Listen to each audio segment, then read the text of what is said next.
어느 날 밤 전화벨이 울립니다. 아버지셨습니다. 재원아, 나다. 내가 지금 많이 아프다. 아무래도 들어와서 장례식을 치르고 가야겠구나. 안녕하십니까. 안녕하세요. 아침마당 도적공의 무대입니다. 내 인생이 이제 아름다운 노을로 물들겠구나 하는 생각이 들면서 그래요. 내 인생은 지금부터 시작이야.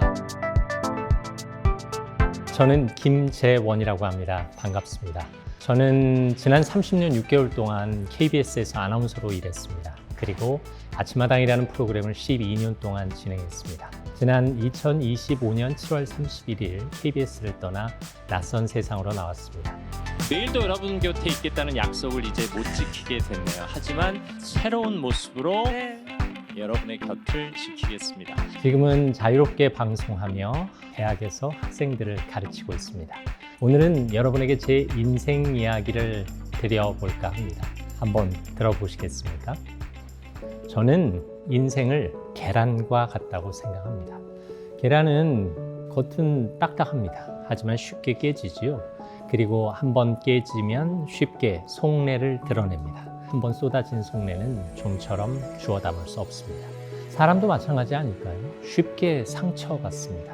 한번 슬픔과 분노를 쏟아내면 좀처럼 주워 담을 수 없습니다. 하지만 계란에게는 방법이 있습니다. 계란을 삶는 겁니다. 계란이 생애 최초로 겪는 그 뜨거운 물 속에서 15분 동안 끓여지고 나면 계란은 삶은 계란으로 거듭납니다. 겉도 더 단단해지고요. 쉽게 깨지지 않습니다. 설령 깨진다고 해도 속내가 그대로 보존됩니다. 그리고 계란의 삶의 목적인 누군가에게 영양분을 제공할 수 있는 상태로 변화됩니다. 사람도 마찬가지입니다. 조금 힘든 시간, 아니 조금 버거운 시간을 견디고 나면 사람은 새롭게 거듭납니다. 더 단단해질 겁니다. 쉽게 상처받지 않을 겁니다. 그리고 자신의 삶의 본분을 다할 수 있는 그런 상태로 바뀌지 않을까요? 혹시 여러분이 지금 힘드시다면 우리 하나님이 여러분을 끓는 물에 삶고 계신지도 모르겠습니다. 조금만 버티면, 조금만 견디시면 여러분은 새로운 모습으로 거듭납니다. 저는 어린 시절에 3가지 꿈이 있었습니다. 하늘을 날고 싶었고, 세계 여러 나라를 여행하고 싶었고, 아나운서가 되고 싶었습니다. 하지만 열등감과 근심 걱정이 많았습니다. 키가 큰 것도 열등감이었고, 아버지가 너무 잘생기고 엄마가 너무 예쁘다는 것도 저에겐 열등감이었습니다. 그리고 노래를 못한다는 것도 열등감이었죠. 저도 왜 그랬는지 모르겠는데요. 운전을 못할까 봐 걱정했습니다. 또 결혼을 못할까 봐 걱정했습니다. 그리고 죄송한 말씀이지만 대머리가 될까 봐 걱정하던 시절도 있었습니다. 그 시절 그 열등감과 근심 걱정은 저를 짓눌렀지만 제 인생을 방해하지는 못했습니다. 제가 지금 이런 모습으로 살아가는데 아무 영향을 미치지 못했다는 뜻입니다. 어쩌면 여러분이 갖고 있는 그 근심 걱정도 글쎄요, 여러분의 인생을 방해하지 못할 겁니다. 저는 13살 때 엄마가 돌아가셨습니다. 간암 투병을 하시다가 석 달 만에 돌아가셨는데요. 그때만 해도 집에서 장례식을 치를 때였습니다. 저희 집은 복도식 아파트 8층이었습니다. 어머니의 관이 내려올 방법이 없는 겁니다. 이사용 곤돌라에 매달려서 내려오는데 밑에 주차장에서 지켜보던 저는 앞으로 제 인생도 저렇게 흔들리겠구나 생각했습니다.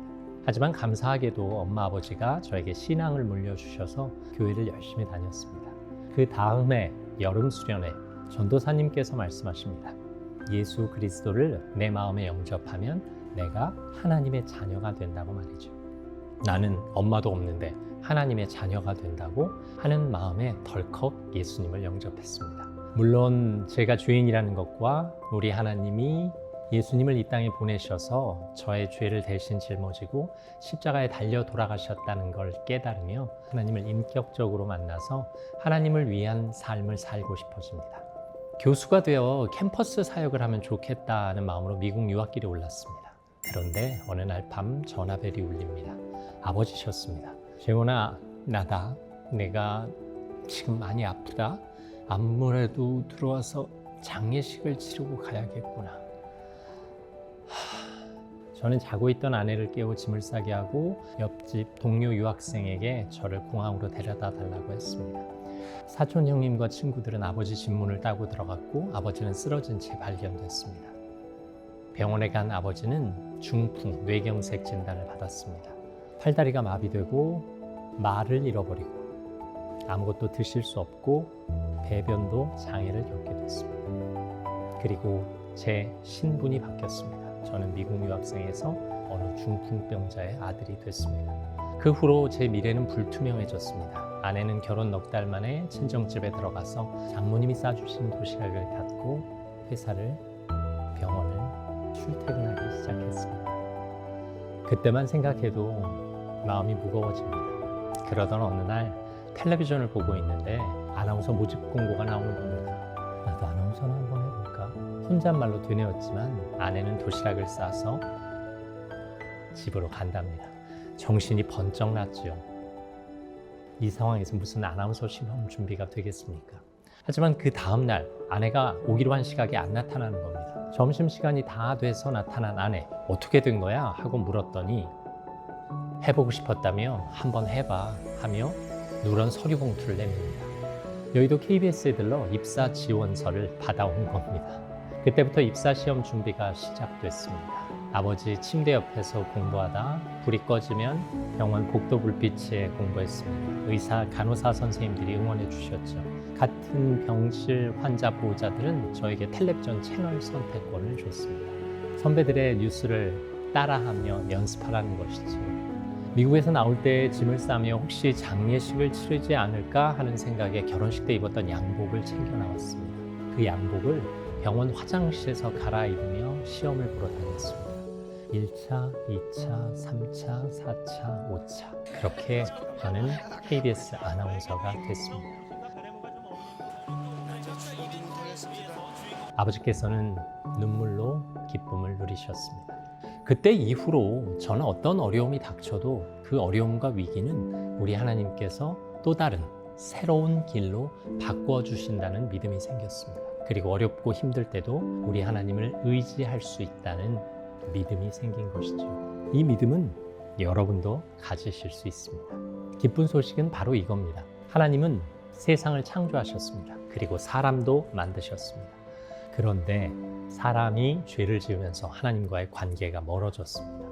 어떻게든 회복하려고 노력하셨던 하나님은 하나밖에 없는 아들 예수 그리스도를 이 땅에 보내셔서 우리의 모든 죄를 짊어지고 십자가에 달려 돌아가시게 합니다.